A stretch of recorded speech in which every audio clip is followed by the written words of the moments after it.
আসসালামু আলাইকুম ভিউয়ার্স, কেমন আছেন? আশা করি সকলে অনেক অনেক ভালো রয়েছেন। এই যে আপনারা এত সুন্দর সুন্দর নামলেবি এবং টাইপোগ্রাফি লেখাগুলো দেখতে পাচ্ছেন, ইসলামিক সুন্দর সুন্দর ডিজাইন বানাচ্ছে অনেকে। তো এগুলো আমি আপনাদেরকে হাতে কলমে শিখিয়ে দেবো কীভাবে আপনার হাতে স্মার্টফোনটি দিয়ে এগুলো তৈরি করবেন। তো একটি অ্যাপসের মাধ্যমে আপনারা এগুলো আপনার স্মার্টফোন দিয়ে তৈরি করতে পারবেন। তো কীভাবে তৈরি করবেন সেই প্রসেসগুলো আমি আপনাদেরকে শিখিয়ে দেবো। তো চলুন বেসিক কিছু নলেজ দিয়ে আপনাদেরকে, যেগুলো শিখতে আপনাদের খুবই সহায়ক হবে। তো আমরা এটিকে 11টি ক্লাসে ভাগ করেছি। এখানে দেখতে পাচ্ছেন, আমরা যদি একটি লেখা শিখি তাহলে এখানে বাদবাকি অক্ষরগুলো আমরা কীভাবে শিখতে পারবো। তো দেখেন, ব লিখলে আমরা র, ক, ধ, ঘ, ঝ, রি, এগুলোর সাথে 7টি বর্ণ আমরা শিখতে পারবো। এরপরে 2 নম্বরের ক্লাসে থাকবে 3টি বর্ণ। এরপরে আমরা ত যদি লিখি তাহলে এগুলো আমরা বাদবাকি যে তোর মতো দেখছে হরফগুলো রয়েছে, বর্ণগুলো, এগুলো আমরা শিখতে পারবো। এরপরে 3 নম্বরে যে রয়েছে 3 নম্বর ক্লাসে থাকবে 5টি বর্ণ। যদি মূর্ধন্য লেখা শিখি তাহলে আমরা এভাবে এই বাদবাকি 4টি বর্ণ লেখা শিখতে পারবো। এরপরে যদি আমরা 4 নম্বর ক্লাসে দেখি, এখানে 4 নম্বরে রয়েছে 5টি বর্ণ। যদি আমরা ড লেখা শিখি তাহলে বাদবাকি আমরা 4টি এই হরফগুলো আমরা শিখতে পারবো, বর্ণগুলো। 5 নম্বর ক্লাসে দেখতে পাচ্ছেন 5টি বর্ণ রয়েছে। এখানে যদি আমরা এ লেখা শিখি তাহলে এই লেখলে আমরা বাদবাকি এখানে 4টি বর্ণ লেখা শিখতে পারবো। 6 নম্বর ক্লাসে থাকবে 6টি বর্ণ। এখানে দেখেন, যদি ঢ লেখা থেকে যদি ঢ লেখা আমরা শিখি এখানে, তাহলে বাদবাকি 5টা বর্ণ এখানে অনায়াসে শিখতে পারবো। 7 নম্বরে এভাবে 3টি বর্ণ রয়েছে, ভ লিখলে আমরা এভাবেই শিখতে পারবো। এরপরে 8 নম্বরে রয়েছে 4টি বর্ণ, হ লিখলে আমরা কী লেখা শিখতে পারবো। এরপরে 9 নম্বরে রয়েছে 4টি বর্ণ, জ লেখা শিখলে আমরা এভাবে বাদবাকি হরফগুলো শিখতে পারবো। 10 নম্বরে রয়েছে 8টি বর্ণ। এরপরে 11 নম্বর যে ক্লাসে রয়েছে, এখানে 3টি বর্ণ রয়েছে। তো আশা করি আপনারা বুঝতে পেরেছেন। তো এই ছবির লিঙ্ক আমি গুগল ড্রাইভে দিয়ে দেবো, আপনারা সেখান থেকে ডাউনলোড করে নেবেন। তো চলুন বেশি দেরি না করে আমরা মূল পর্বে চলে যাই, আমরা কীভাবে বাংলা টাইপোগ্রাফি শিখতে পারি। তো এর জন্য আপনাদের একটি অ্যাপসের প্রয়োজন হবে। অ্যাপসটির নাম হচ্ছে ইনফিডিজাইন। এই অ্যাপসটি আপনারা গুগল প্লে স্টোর থেকে ডাউনলোড করে নেবেন, অথবা ডিসক্রিপশন বক্সে লিঙ্ক দেওয়া থাকবে, সেখান থেকে আপনারা ডাউনলোড করে নেবেন। তো এর জন্য আমরা ইনফিডিজাইন এই অ্যাপসটি ওপেন করব। এরপরে নিউ প্রজেক্টে ক্লিক করব। নিউ প্রজেক্টে ক্লিক করার পরে এখানে আমরা নিজেদের মতো হোয়াইট এখানে সিলেক্ট করে নিতে পারবো। তো আমি কোনো কিছু করলাম না, এখানে আমি কালো কালার দিয়ে দেবো। এরপরে ক্রিয়েটে ক্লিক করব। এরপরে আমাদের আসল কাজ,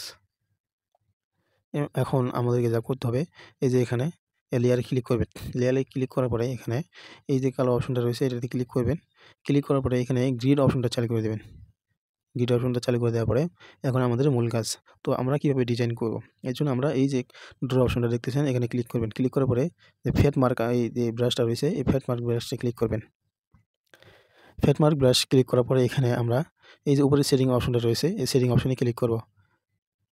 ক্লিক করার পরে স্ক্রল ডাউন করে একটু উপরে নিয়ে যাব, নিচের দিকে আসবো। তো এরপরে দেখতে পাচ্ছেন এই যে আপনাদের প্রথমে এইভাবে করা থাকবে।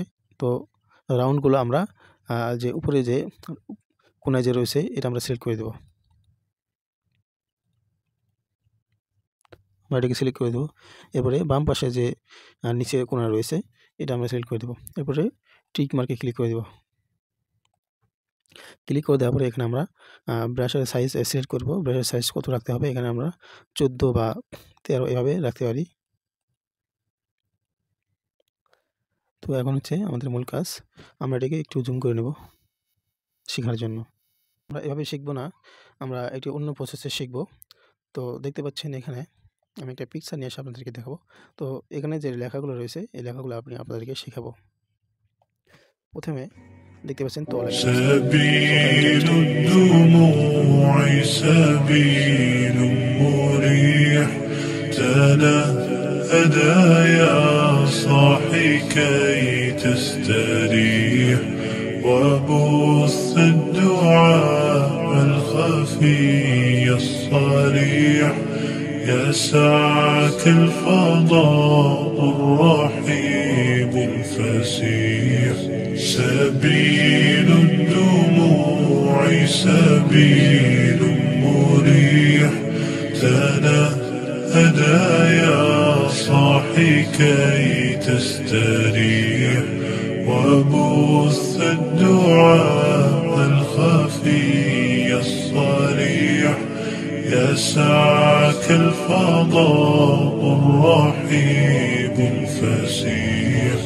فبالله كم تستطب القروح ويبرأ جروح الكثير الجريح وينشط ذاك السقيم العليل وقد كان بالسقم دهرا طريق تقال العثار العظام به ويغدو الهوى ككبش ذبيح بذكر الإله تطيب الحياة تسر أسارير وجه صبيح تسر أسارير وجه صبيح سبيل الدموع سبيل مريح تنهدى يا صاحي كي تستريح وبث الدعاء الخفي الصريح يسعك الفضاء الرحيم الفسيح سبيل الدموع سبيل مريح تنهدى يا صاحي كي تستريح وبث الدعاء الخفي الصريح يسعك الفضاء الرحيم الفسيح تنحى يا حزن واهجر فؤادا توكل بجد بعزم فصيح فإني علمت بأنك نجوى ولبس خبيث مضل قبيح تبختر ترجل بصوت وخيل فما لك في الأرض درب صحيح إلى الله عدنا وبالله نذنا ليطوى زمان بائس شحيح ليطوى زمان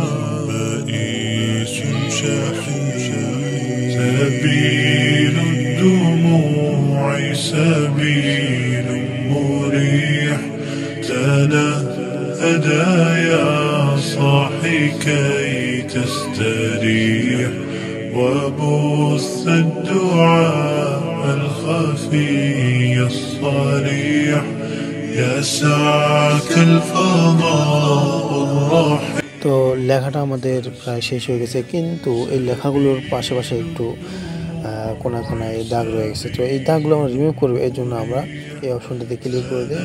এখন আমরা একটু জুম করে নিয়ে এইভাবে আমরা দাগগুলো পুরো রিমুভ করে দেবো। وبث الدعاء الخفي الصريح يسعك الفضاء الرحيم الفسيح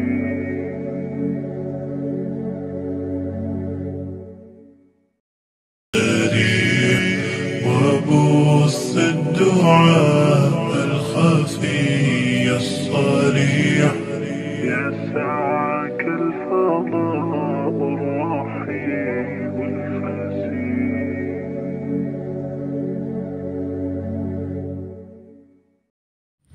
তো লেখাগুলোর পাশে আমাদের যে দাগগুলো রয়েছে এগুলো রিমুভ করে শেষ। এখন আমরা সেভ করবো কীভাবে, এখন ক্রপ অপশনে ক্লিক করবো। ক্রপ অপশনে ক্লিক করার পরে আমরা এইভাবে সাইজটা সিলেক্ট করে নিব। দেখতে পাচ্ছেন আমি কীভাবে সাইজগুলো সিলেক্ট করতেছে। এভাবে আপনারা সাইজগুলো সিলেক্ট করবেন। এবার টিক মার্কে ক্লিক করে দিয়ে এখানে আপনারা গ্রিডের অপশনটা অফ করে দেবেন। এরপরে আপনার 3 ডট লাইনে ক্লিক করে দিয়ে এখানে স্পট লেখা রয়েছে, এখানে সাইজটা একটু বাড়িয়ে দেবেন হালকা যেন রেজোলিউশনটা বেশি হয়। এরপরে ব্যাকগ্রাউন্ডটা রিমুভ করে দেবেন, এরপরে সেভে ক্লিক করবেন। দেখতে পাচ্ছেন আমাদের খুব সুন্দরভাবে লেখাটা সেভ হয়ে গেছে। দেখতে পাচ্ছেন গ্যালারিতে চলে এসেছে। তো এইভাবে আপনারা ডিজাইনগুলো করতে পারবেন। পরবর্তী নেক্সট ভিডিওর জন্য কমেন্ট করবেন। ধন্যবাদ। আসসালামু আলাইকুম।